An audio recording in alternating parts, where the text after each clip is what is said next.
Now, let me ask you a question. Is because this is memes mostly, but is Don's chili really that good?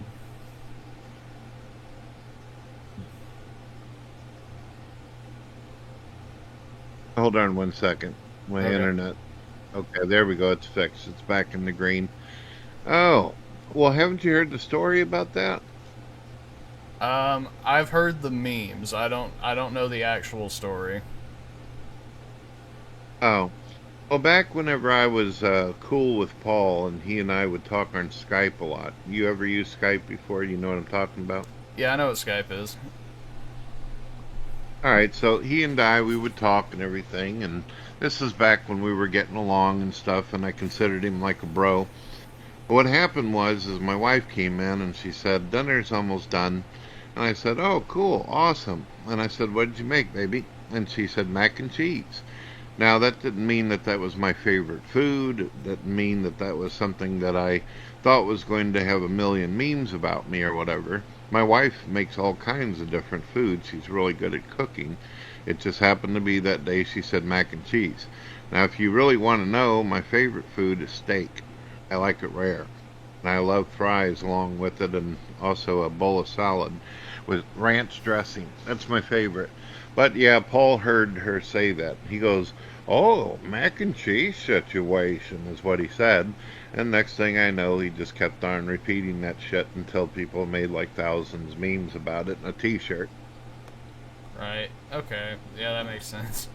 I know. I know you have a certain you have a certain way of talking that not a lot of people have. Like you have your own. They're called Keenisms, uh, which they can be funny. I think it adds personality to you. Like I don't know. Like I know you're aware of it. What do you think of?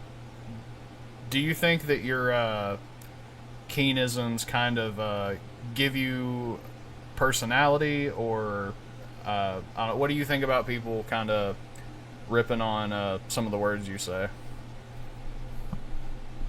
I don't see what the point of ripping on the words is. A lot of people, they enjoy my radio station. They like the way my voice sounds.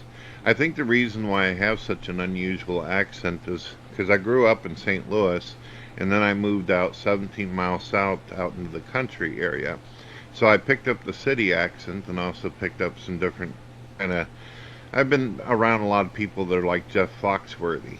Yunt too. It is what it is, and that's the whole 9 yards. And then you listen to wrestlers like Stone Cold Steve Austin. John 3:16, Austin 3:16 says I just whooped your ass. So that's where I get I guess, the different accents, country and city, all mixed into one. I gotcha. Yeah, I'm from rural Tennessee, so yeah, I know what kind of people you're talking about. The whole get her done people. Me, I know that this might be weird for you since you obviously watch some of the podcasts or whatever, but everybody around my area talks like that. So it doesn't like surprise me. When I'm in St. Louis, people talk the way I do whenever I'm doing my city voice. And when I'm in the countryside and shit, hanging out with friends or whatever, or fishing, they say the same things. It is what it is. Oh shit. That motherfucker's just sitting around thinking all kinds of crazy. So, I mean, it's just the way people talk. It doesn't bother me. I don't understand why. Uh, well, I do understand. The people who are making fun of me are people who obviously are on the non believer side. Right, which I mean, you gotta have a little bit of a sense of humor about yourself, right? Like, obviously, nothing like too hateful, but it's healthy to joke about some things, you know. I don't mind jokes.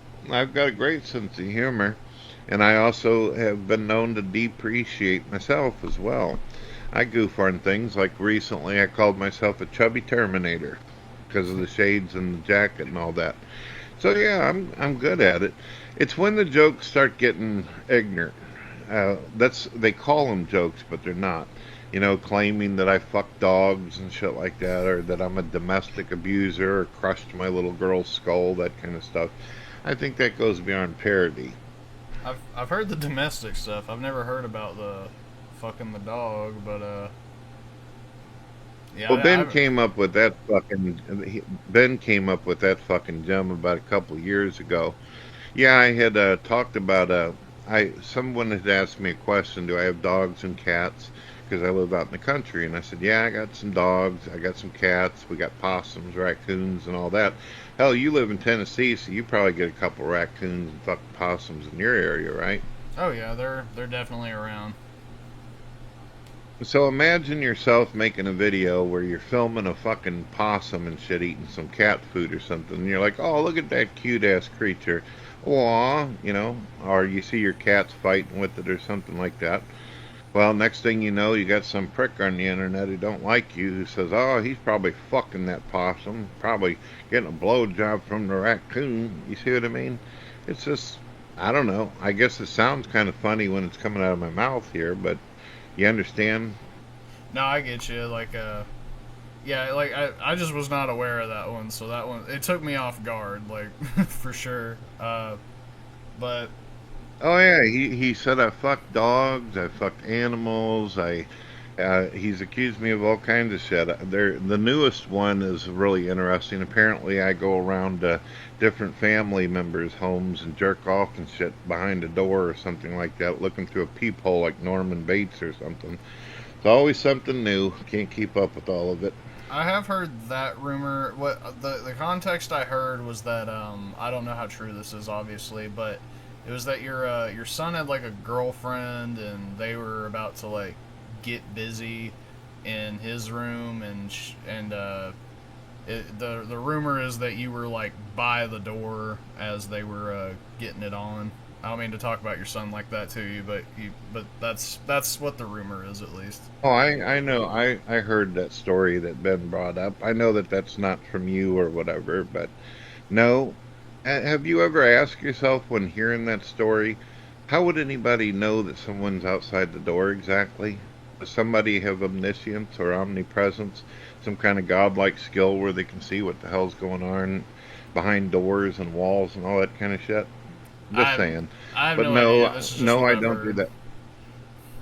Well, let me put it to you this way. My son is almost 30 years old, okay? He moved out whenever he was about 17, 18. Me and Mama put up a deposit for him, got him into a home and shit, and he's bought and paid for the thing since then.